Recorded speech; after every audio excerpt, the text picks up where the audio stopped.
Okay, good morning. So this is our last time talking about the gift of failure. Well, I'm sure it's not the last time that we'll talk about the gift of failure, but this is our last of the book chat Zooms. And like I've done every time, I wanted to start off reading a little passage that I had marked. And so this is at the end of chapter 10. It's on page 204. And let me, over the course of a child's education, he's going to have many teachers. Some will be great, some will be adequate, and some will fall short. And your child is going to have to learn to deal with all of them. If your child is lucky, one or two of those teachers will be people your child will recall with great fondness as role models who changed his life. But at some point during your child's education, he will be assigned to teachers he doesn't like. There will be teachers he doesn't know how to talk to, teachers who are exceptionally demanding, teachers he doesn't completely understand, and teachers whose expectations are unclear. This, dear parents, is a good thing. These teachers will be the people who teach your child how to deal with the many challenging, unpleasant, contrary, and demanding people that he will encounter over the course of his life. He will have problematic bosses, employees, boyfriends, girlfriends, spouses, and neighbors. Your child will have to learn how to get along with all of them. And I thought that was really, it's kind of, it's something that I've struggled with as a principal and something I've struggled with as a parent. When your child or a student at the school, like, they don't like a teacher and it's not a good relationship. And I think there's a difference between like harmful relationships versus like, I just don't click with this teacher.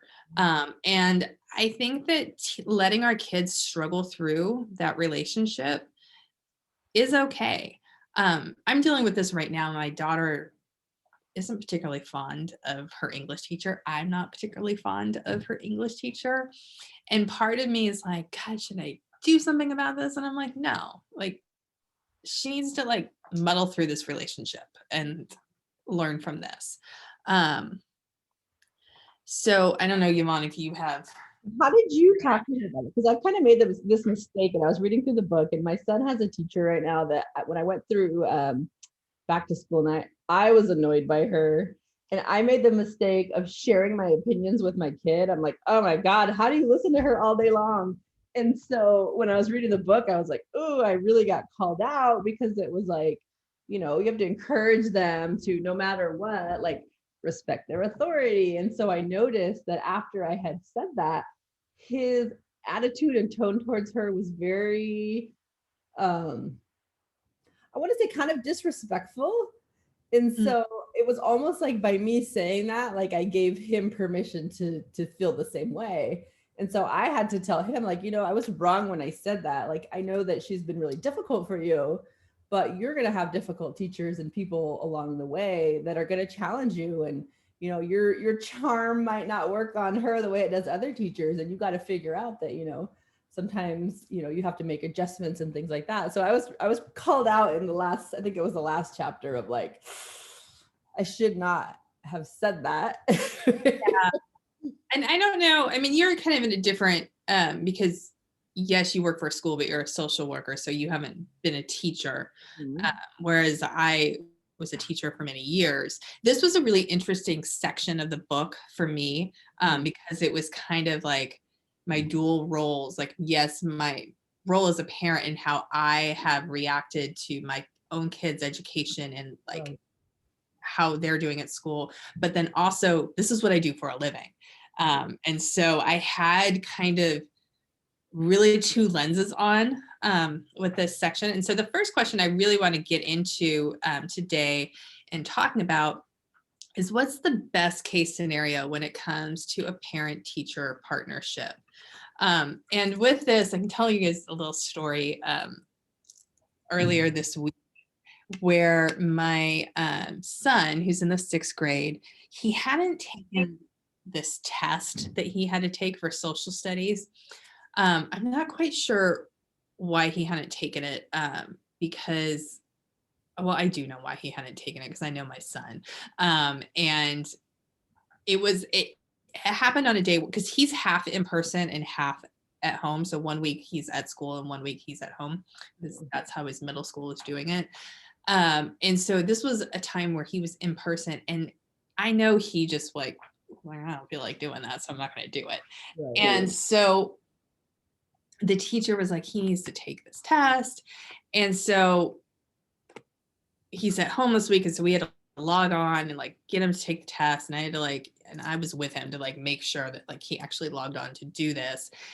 And then I guess they allow like it's this program and it allows multiple attempts. And then she was like, oh, he didn't submit it. And so like, and I'm like, but he did submit it. And like, I'm going like back and forth. I'm getting hella annoyed with his teacher because she forgot that he hadn't taken it the first time. Okay. And like, she was thinking this was a second attempt and that he like didn't. And she's like, no, there's only one attempt. And I'm like, right. Like he took the first attempt this week. And like, it was just this back and forth. Like we're texting each other. And I'm like, that's so weird. And I'm getting so annoyed with her. And I'm like, it's weird that I'm texting her. And you know, Right. I'm like, yeah. So I just like, that's a relationship where I'm like, I don't feel like I've got a good parent teacher relationship. Is not the best case scenario. Now, last year though, with his fifth grade teacher, I miss his fifth grade teacher so much. I appreciated her so much. You know, she reached out to me like the first week of school, which is always kind of terrifying when you get a call from the teacher in the first week of school and you're like, oh God, here we go.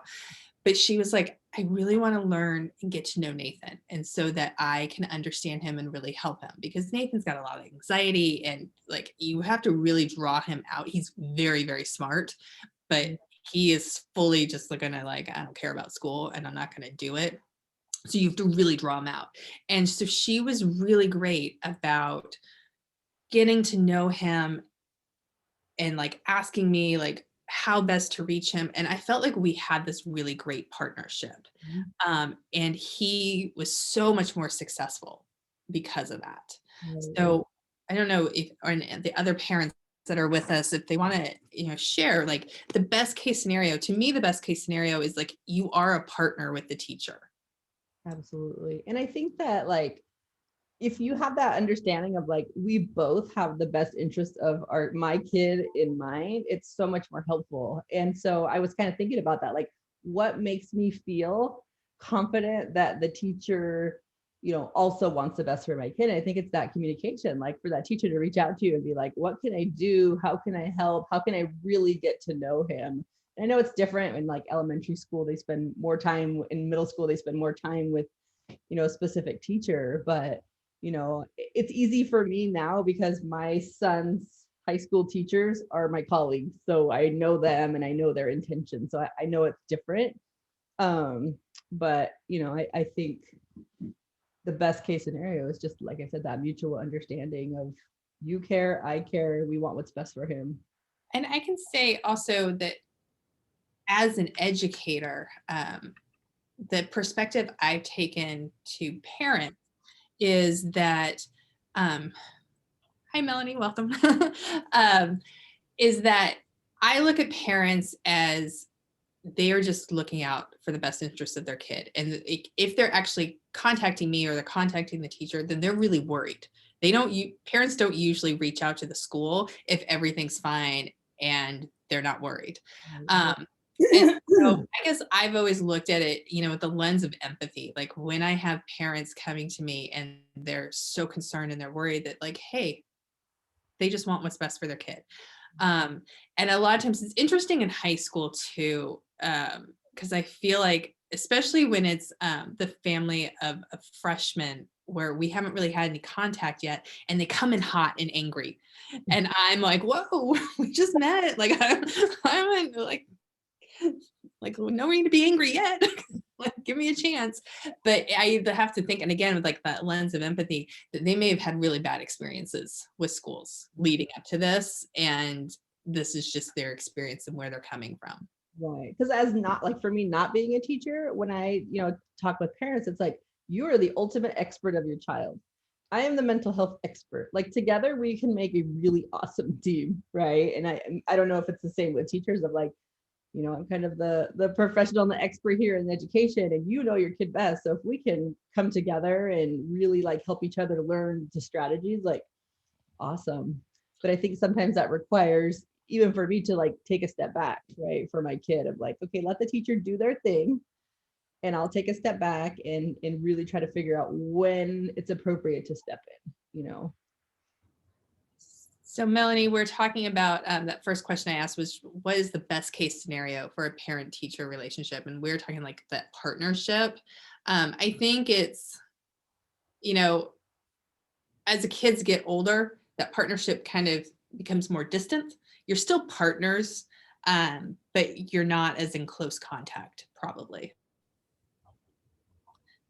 Yeah, I was gonna say I've been kind of lucky. I've had pretty positive correspondence with parents over the course of my career. And I think part of that is because I only teach 11th and 12th graders, where really, and I kind of make it clear, like you as the student should be communicating with me, not your parent. And I do mostly get that. If a kid is worried and has needs to talk to me, it's mostly the kid.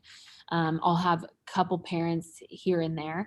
What's funny is I think that parents seem to be more like open at sharing information with me that I wish the kids would have shared with me. Like I had a student who just bombed a test, like really bad. She was absent the day of the test. And then the day she said, can I make it up Friday? I was like, okay. She never said why she was absent. I said, okay, make it up Friday. She did terrible.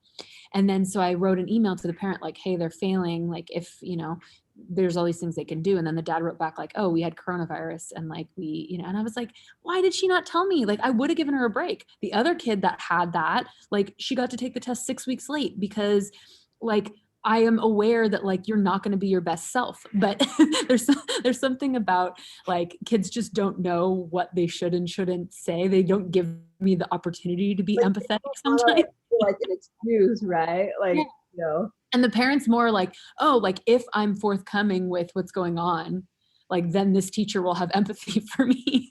So I don't exactly know how, I understand as a kid, you don't want to tell, like, I think the kids are like, I don't want my teacher to give me a break, or like, I don't want them to be worried about me or whatever. So sometimes I'm in these situations where it's like, I wish I would have known more, but the kids just aren't willing to open up to me about it. So I don't know. It's kind of weird. Yeah. That's a really interesting point, and I'm just thinking about my own kids, like they are not gonna share with the teacher.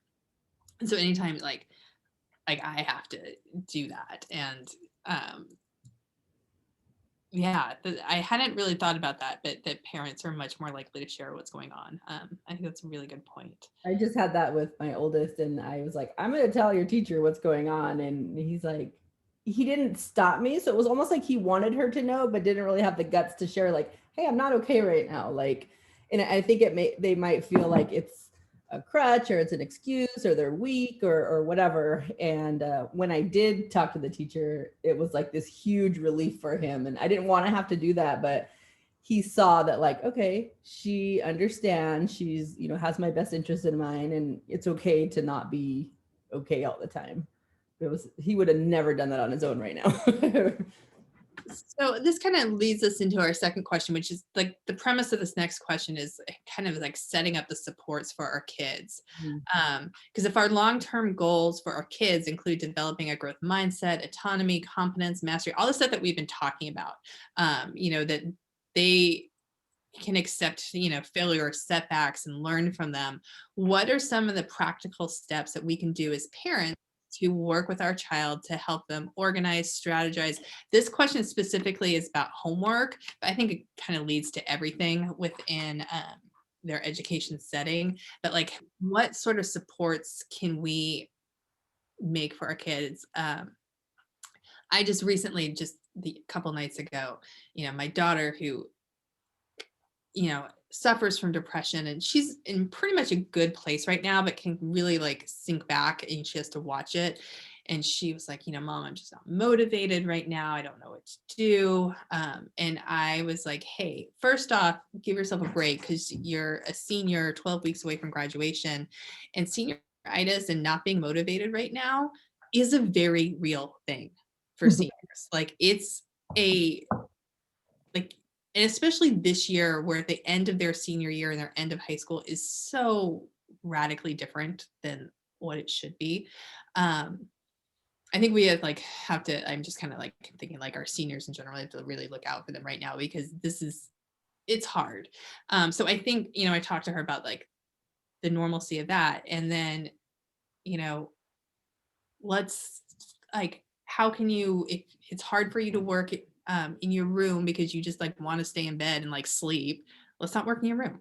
So yesterday she worked in the dining room and she got caught up in English and, so she did it, but like I helped strategize with her on like, okay, this is how we can do this.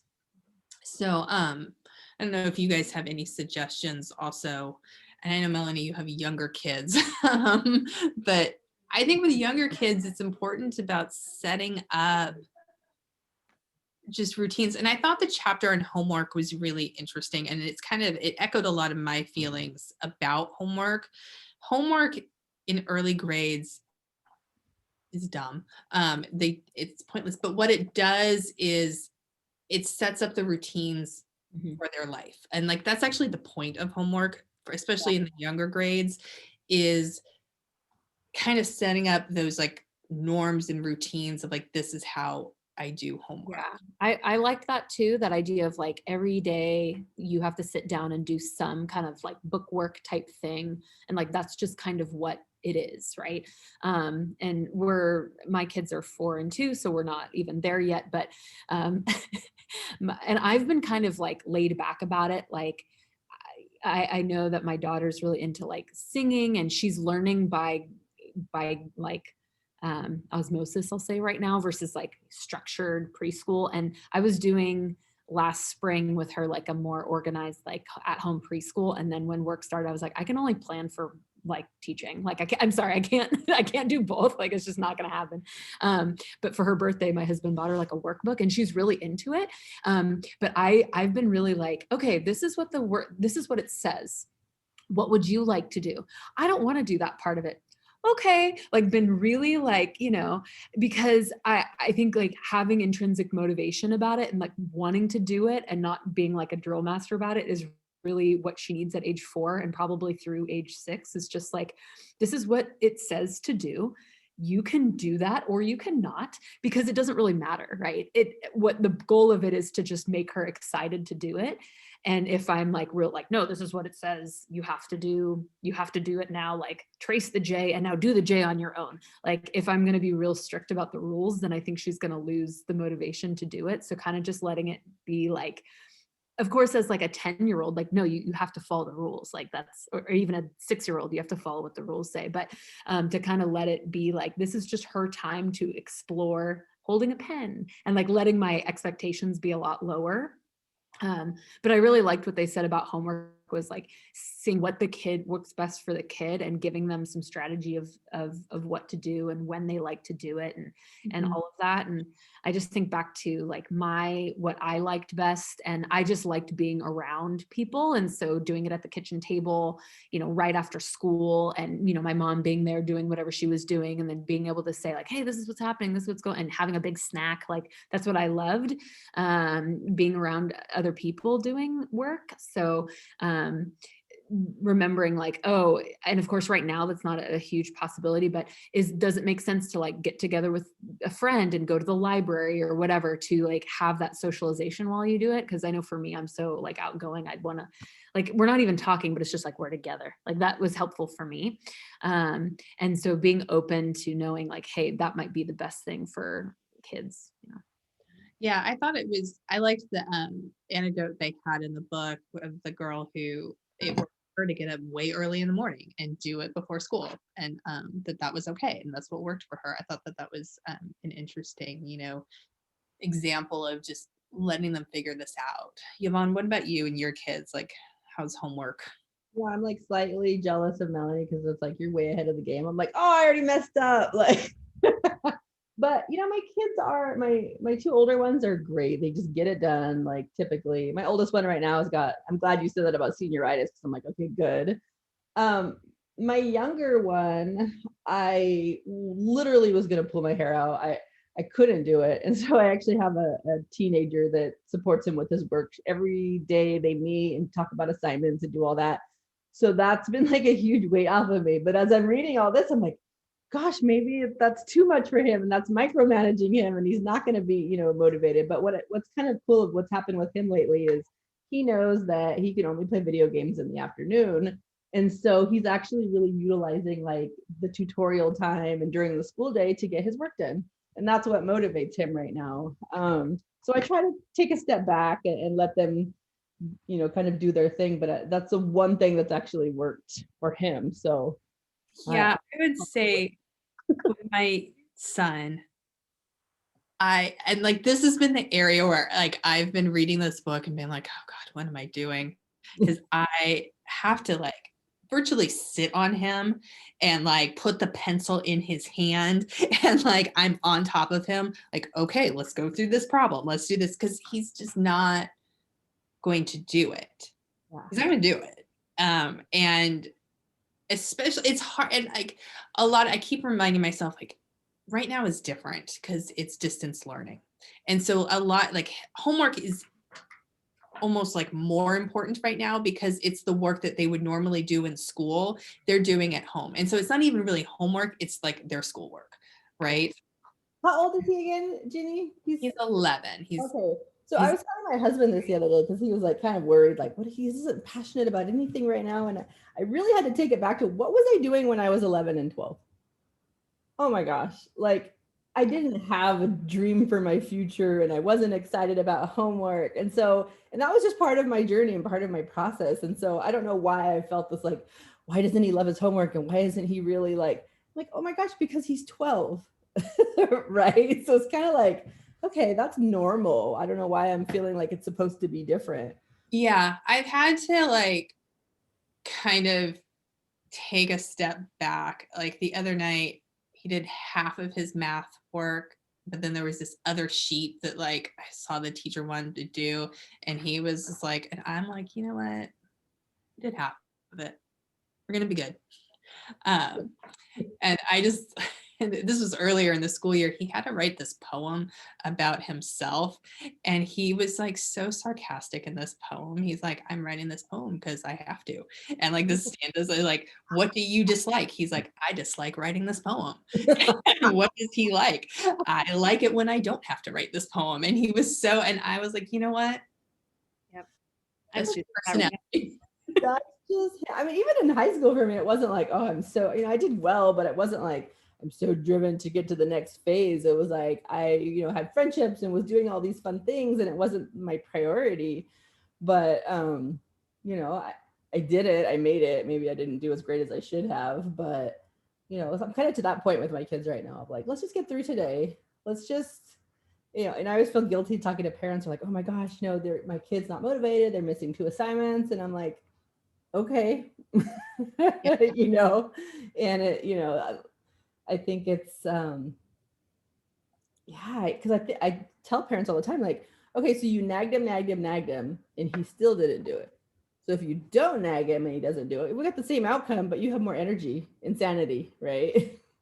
Right. And I think with homework, and I mean, like I said, like it's hard right now because it's not just homework right now. It's actually their schoolwork. It's stuff that a lot of times what kids are having to do right now is what they would normally be doing at school. And so that just, it honestly, and so like, I know there were a lot of complaints at the beginning of the year about how much work there is. And I don't know if there is actually more work. It's just when they're doing it and what it looks like. And it's just different. But I guess when I put on my educator lens and advice I can give to parents about this, ways that you can support your kids is, when we've talked about this, creating a spot in the home that's free from distractions, talking to them, kids, especially teenagers, they will take 3 hours to do an assignment, but how much of the time are they actually working on that assignment versus being on their phone and being distracted by other stuff? And so doing easy things like setting a timer and like for 20 minutes, like they can 30 minutes is great, but if that's too long, you know, they get really antsy. Start with 10 and just like set the timer, no distractions, do as much work as you can in that 10 minutes and see how productive um, you can be. Those are little tricks. I mean, I have to do that as an adult. Like when I don't want to do something and I'm like, I used to have to do it when I was grading essays. I mean, I have to do it now with my job. Like when there's something that I'm like, God, I've been putting off, I don't want to do, I will literally set a timer for 30 minutes. Like I'm going to work on this for 30 minutes. And then when the timer comes out, I'll take a break. I do that exact thing. Oh, it's so hard right now. Like I have this to-do list, and what I told myself today is like, when I get halfway through my to-do list for the day, I could check my Instagram. I know. Easy to get like caught up and, you know, and as an adult, you know, and my brain I think is fully developed. So, you know, I can't imagine how difficult it is.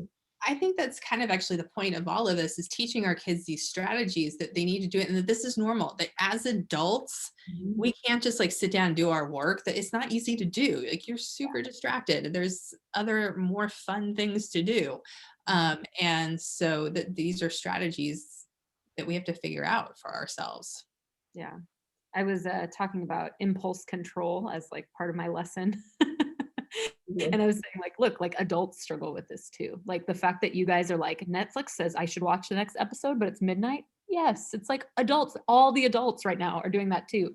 So it's like, this is not abnormal for you to struggle with for sure. But I definitely feel what you guys are talking about with the seniors right now. Like, I think it's harder right now because there's not as many things to look forward to. Like I had a student who was like, I'm kind of struggling right now. Like I just, don't really want to do anything. I've had more students that I feel like they're starting their senioritis early.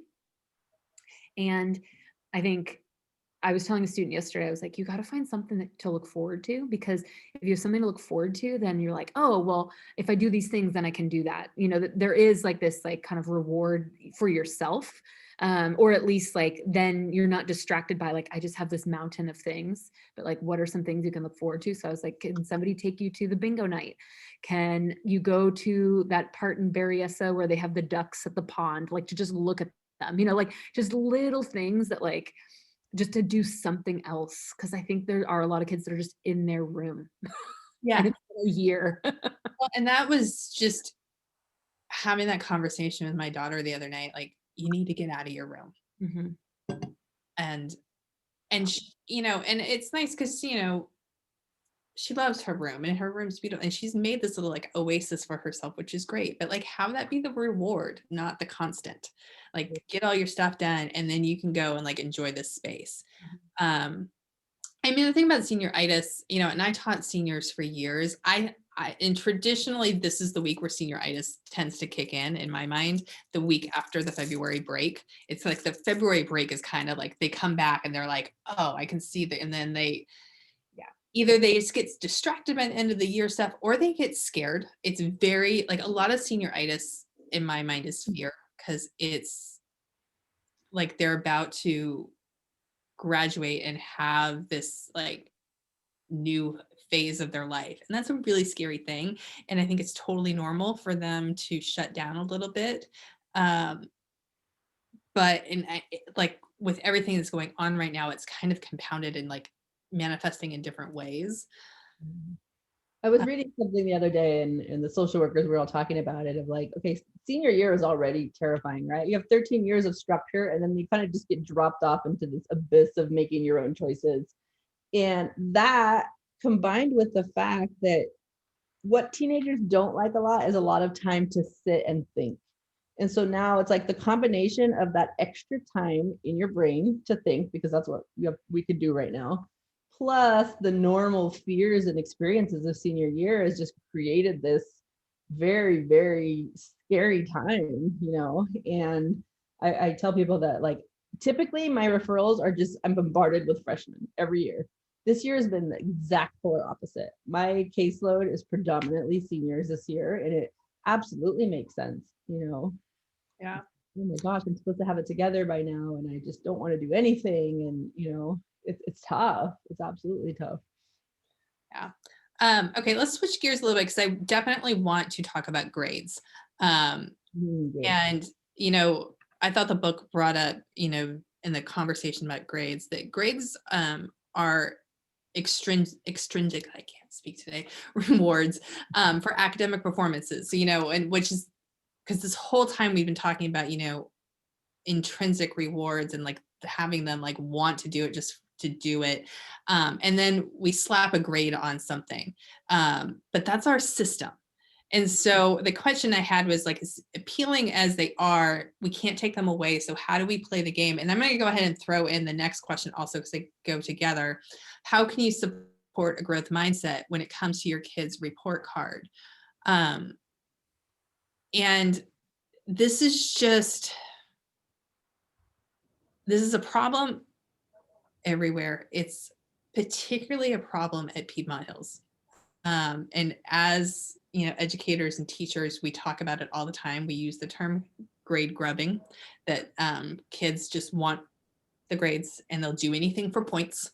I used to, when I was a teacher, my students, I would have them like do a short assignment or something that we were going to do. And I didn't intend to grade it, but the kids would always ask me. I learned very quickly when I was teaching, if they asked me, are this for points? I always would say yes, because if I said no, they wouldn't do it. So even if I wasn't going to grade it, I would say yes, because otherwise they weren't going to do it. And I wish that wasn't the way, but it is the way.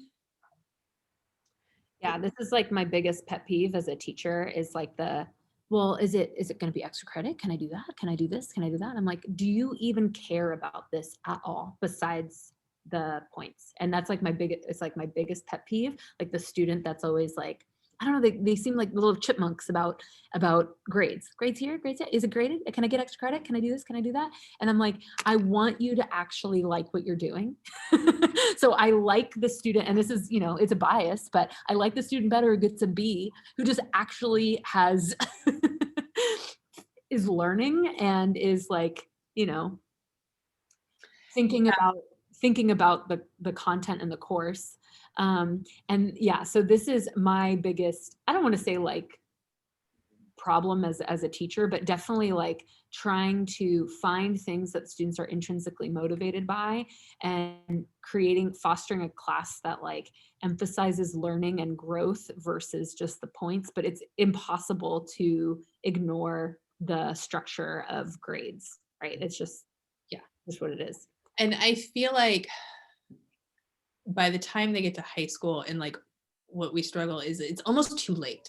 Like we're like, they're so entrenched in this system that it's almost impossible for us to change it. And this is, for the parents listening, this is like one of those topics where we can get really into the weeds of like education and like philosophy and, standards-based grading and all that. I mean, and these are conversations we have, and standards-based grading is a great idea in theory. Like where you run up to problems is how does that translate into an actual grade that people aren't going to freak out about, I mean, it starts with kindergarten, right? Like I loved getting stickers. I don't know that I was learning or wanted to learn back then. And then it just kind of like progresses to like, I'm only doing it because I need the grade, Yeah. And with my son starting middle school, it's just been really interesting this year. Cause in elementary school, he didn't have grades. Like it was like 1 through 4, and like it was basically standards based grading. But when they get into middle school, now all of a sudden it translates to grades, and him learning and having conversations with us about what does an A mean? What does a B mean? What does a C mean? And a D. And he's like, well, a D is passing. It's okay. And we're like, yeah, maybe. But that is one thing. And I think as parents, not having that expectation as an A. And a lot of times, like by the time they get to high school, it's almost too late. But his 6th grade teacher sent an email out to parents the other day about test retakes. And she was like, she had to say a B is a good grade. You have to be okay with a B. Like it's a good grade. And a B is a good grade.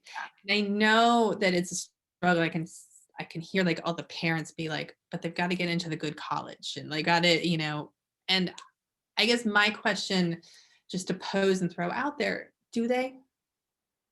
Do they? It'll be okay. And I think that this is something, one thing, and I know the staff knows, and we have the students right now taking a survey about grades and their feelings about grades. And one of the questions on their survey is, and it's not so much about grades, but like what is motivating them to take a advanced class or to get an A, like what is motivating, or where do they, well, I guess the question, I can't remember exactly how it's phrased. It's like, where do you feel the most pressure from? And I was anticipating that there would be more pressure from their peers and wanting to compare themselves to their friends, but their answers are not holding up to that. And their answers are, they're feeling pressure from their parents and their families, and they're feeling pressure from themselves. And I thought that was really interesting. And, the reason we wanted to do this survey is that's how going to help us like direct, like, where do we like address this, and what angle do we take in addressing this? And so I think that we get very stuck. And again, this is something that is very true with our community at Piedmont Hills. We get very stuck in the competitiveness. Like one thing, another one of the questions in this survey is like, where do we feel, where do the students, or do the students feel anxiety about their grades and performance? And like, it is like overwhelming, like 85% of them are saying yes. And that's a big problem that, as a community, like they are feeling this pressure for this extrinsic reward and not about the just joy of learning. I don't have any answers for this. I am like recognizing a problem, but I don't have any answers. The one thing that I struggle with and I wish that we had was 2 grades, like a grade for like a standards based, like this is the content that you learn. And then also like I don't know what we would call it, performance and evaluation. Like, were you tardy all the time? Can you communicate well with your teacher? Did you plagiarize? Like things like that. Because I've had students that got an A's that I would never want to work with because they were not great. They were always late. They weren't good team members. They kind of like, but they could play the game, And so like, should that kid like, and I don't want to say like, can they grow and change? And I hope they do, but they didn't basically fail in my class, although they should have like fail. I don't want to say fail, like they did all the work, they played the game, but they needed to learn like some of the behaviors that they had are not going to be successful behaviors when you're actually working with people. Because people are gonna be like, yeah, your work is good, but I don't like working with you. Like you're not enjoyable to work with at all. And so they didn't really have an opportunity to fail on paper in that way because there was no, there wasn't and some sort of stamp that said like, yeah, you did all the work and you played the game, but nobody wants to work with you in the future. And so or students who are excellent, like I would love to have them be my employee, my partner in working. I would love to hire them, but they got a B- just because they need to grow in their, playing the game, getting all the homework in, or just at least the like critical thinking part of the homework that the AP test, AP classes require. But those kids I know are going to be successful in college because they know how to communicate with others. They are cooperative, all this stuff. And so unfortunately, the way that grades are set up, and we can't take points off for being tardy. We can't take points off for you being a jerk in class. There's things that we're not allowed to like grade you on basically. And therefore the grade is, I don't think a true reflection of like your value as an individual and your value in class. And that's what I really feel like is the biggest problem with grades, because students associate them like, this grade is my value as a human. They've idolized grades as being their God, which is bogus. And like, I don't know what I can do as an individual teacher to like remove that sham, but it's everywhere. It's their friends, it's college, it's their parents they've idolized grades way more than they should be, right? Yeah, and I think I think in the book, I can't remember if I read it someplace else. Do they talk about the elementary school report cards and the teacher comments No. in the book? And that must have been Maybe. something. I missed the last like 8 pages. No, I think it was something else that I was reading. But elementary school, like when they're in little, like the teachers put their comments about each kid. And that is really valuable. And it's something that's lacking in high school. And of course, but if you have 150 students, like putting like individual comment on, like, God, can you imagine the time that would take? But it's too bad that that's not possible.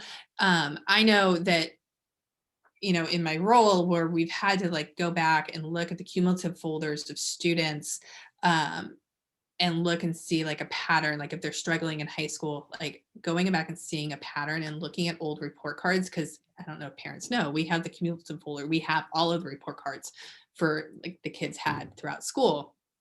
And plus their pictures, they're adorable. So you can see a kid in like kindergarten. It's adorable. I love it. But what's really valuable to me is I'm not actually looking at like their scores or like what their grades were, but looking at those teacher comments, because you can see like a kid that has struggled with attention or has possibly ADHD, you can see it in the comments. If they've got like a processing disorder, like they're struggling, it is there in the comments. It is really, those comments are very, very valuable. Yvonne, you're muted. Sorry, one of the passages that really just like struck me in the beginning, it's back on like page 20. I'm going to just read just because it's like really, it says, Mariana has sacrificed her natural curiosity and love of learning at the altar of achievement, and it's our fault. And that term, like altar of achievement, it talks about like sacrifice, like what are they really sacrificing? And it goes on and on. And her parents, her teachers, society at large, we are all implicated in this crime against learning. And then at the end it says, we taught her to protect her academic and extracurricular perfection at all costs, and that it's better to quit when things get challenging rather than risk marring that perfect record. Above all else, we taught her to fear failure, and that fear has destroyed her love of learning. And I keep having that in the back of my head of like, man, altar of achievement. Like I just like, it breaks my heart because I see every day like what these kiddos are sacrificing for that achievement, their mental health, their relationships, their ability to even know what just doing things for the sake of doing them is, having fun, building relationships, doing fun things, exploring their hobbies, like all these things are being sacrificed. And one of the conversations that I've been having with a few seniors is, wow, I can't believe it's all led up to this. And I keep thinking about all the things I didn't do just to get here. And now that I'm here, it feels strange. Like I feel like I missed out, and I don't know what's going to happen with their college acceptances, but man, it's like, yeah, you did kind of leave everything at that altar of achievement, and it, you can't go back, but it's just tough. Like I said earlier, like my high school experience was so fun. Like I met my husband, I played sports, I did all these things.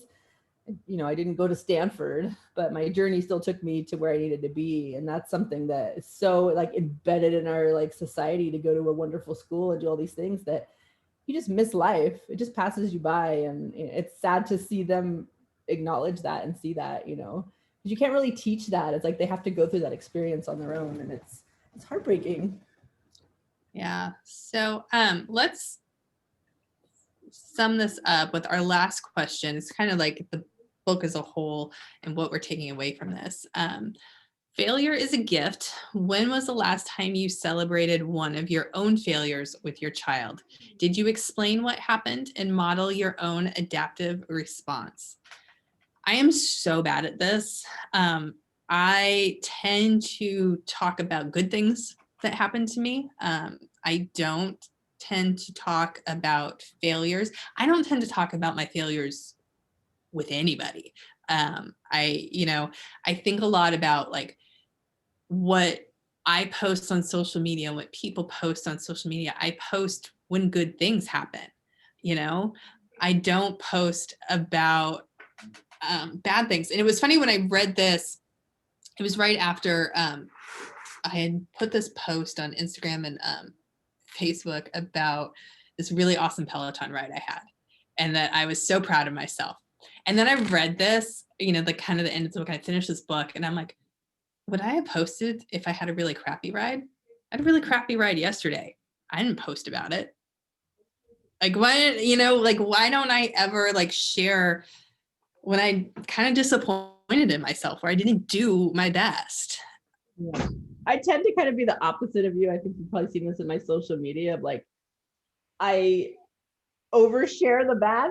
And I think, like, oh my gosh, I was on my Peloton and I, quit 10 minutes in because I thought I was gonna have a heart attack and I couldn't unclip my shoes, and that whole thing. And for me, I think it's just like, because I know that I feel safe when people share the bad stuff, right? And so my kids know, like, yeah, my goal is to be on that Peloton every day. And then, I'm okay with telling them, like, dang, I just got a notification I haven't been on it in 14 days, right? And they've seen me like go up and down, and that's not with everything, I do like to post the things that are going well, but I don't feel, I guess for me it's just something over the years that I'm like, man, I suck at a lot of stuff. If I don't, if I only post good stuff, I never get to post.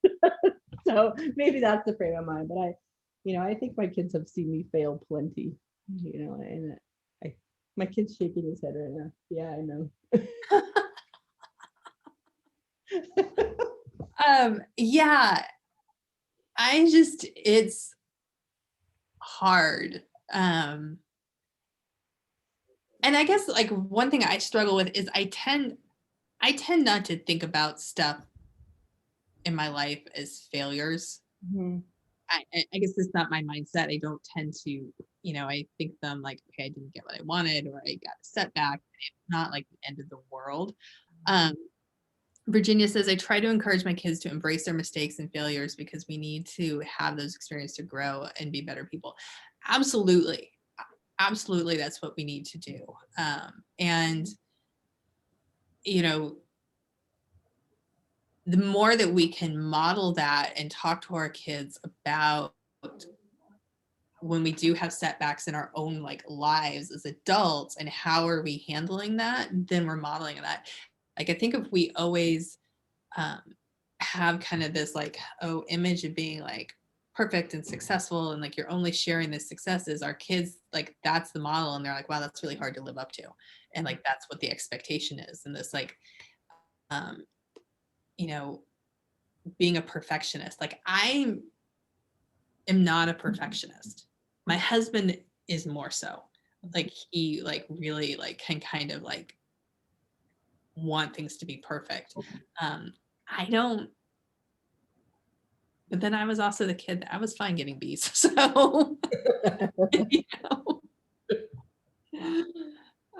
was thinking like in my own family, like my parents try to, and maybe they do it better with each other than in front of us, was like if there was going to be a problem, they were going to discuss it and have like a day to figure it out, and they were going to present it to us.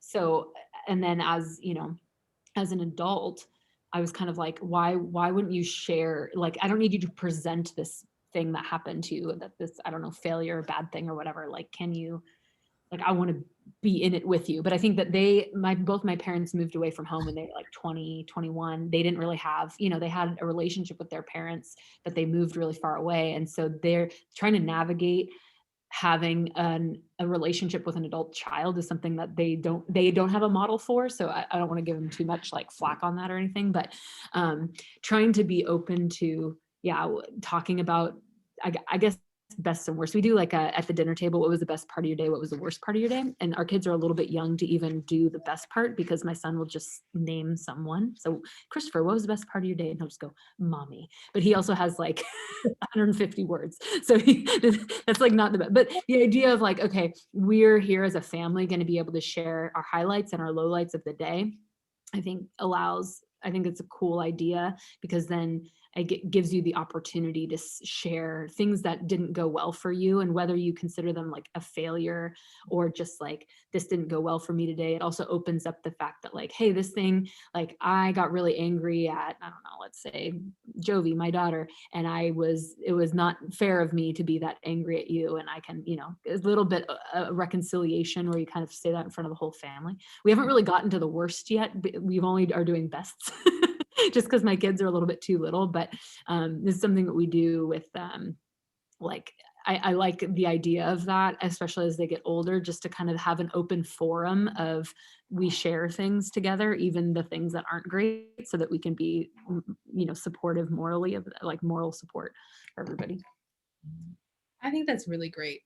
And that's something that as a family, we haven't necessarily been consistent about it. And I'm listening to you going, we need to go back to that. Because I think that that's really, and even conversations that you have with your partner about their day and like the best and worst parts of their day, and like having your kids watch adults interact and talk to each other. I think that that's modeling, and that's an important part of what we do as parents. I like that. I like it a lot. I think in the beginning, my kids will probably be like your son, Ginny, and be like, this is the worst part of my day right now. But Yeah, I mean, there's that. If they don't like sharing, it's definitely. yeah, I love it. Yeah. But I think, because I'm my 11-year-old, like, absolutely, that's what his response would be. But I think like times that we have done this, I have listened to them and I've watched them listen, and I can see that they're processing. And so even if they don't get to the point that they're sharing, there's still value in it. Mm-hmm. I like Virginia's. It says that wouldn't work for us because I have 4 boys that would laugh at one another and use them against them. I mean, definitely like here's a open forum to be vulnerable. And yeah, if your kids are just like frat boys with each other, I don't know how that's gonna work, but having still a way to engage. Absolutely. Yeah. But then yeah, I would probably hear something like, "Ha, you're dumb. Why did you do that?" So maybe it's like a one-on-one conversation where you have with each of the kids and not them together. Yeah, because there's that part too. Siblings are fun. Oh yes. All right. Any last comments or anything that we want to? I really enjoyed this book. I told my husband, I'm like, you've got to read this book. So he actually downloaded it. He is reading it. I don't know if I have made any changes to my parenting as a result of this book. I'm more aware though of when I'm saying something or when I'm doing something, like when I'm sitting next to Nathan and forcing him to do the homework. I'm kind of more like aware of like, am I helping him or am I hurting him? Yeah, I agree. Mine is like more of an awareness. Like right before I sat down here, my 12-year-old says, "Mom, I'm freezing and starving."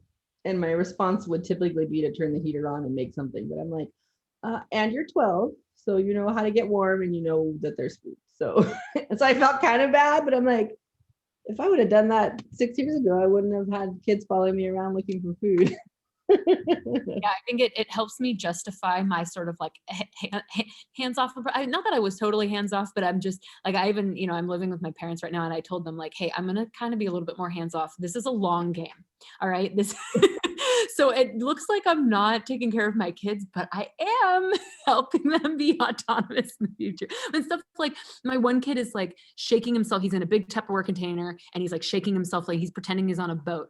And I was like, he's going to fall over. I could just like take him out of that, but he's going to cry and get back in. So I was like, all right, I'm just going to let some natural consequences happen because he's not going to get that hurt. But he is going to get hurt and cry. And so I knew that. And I just kind of had to be like, okay, duct tape, like I'm going to walk away. And it looks like you're not, especially with little kids, it just looks like you're being mean. It looks like you're not parenting. So I think this helped me justify like walking away and like doing your own thing and letting them explore is actually good for them, because I think the over parenting is like such a norm in our society. And so like getting some affirmation to be like, it's okay if they fall out of the Tupperware container because they're not going to get that hurt. You're doing good, Melanie, because I'd probably still take my 18-year-old out of the Tupperware. So I went into her room and like every single Tupperware that had stuff in it, this was from my childhood, was just overturned in the room, and I just shut the door. Okay. We'll deal with that later. awesome. We're having fun. Yeah, absolutely. Well, thank you guys. This was super fun this past month doing this. Absolutely. Do it again next year, Jane. I think we will. We'll have to. I've already started thinking about different books, so we'll bring it back. All right. Have a wonderful rest of your Thursday. Bye, everyone. Oh, hey, next week, Dave Andrews, is one of our teachers, is joining us. He's going to be talking about teenage brains and brain science. So I might join you. you're welcome to join. Thanks, everyone. Bye. Bye.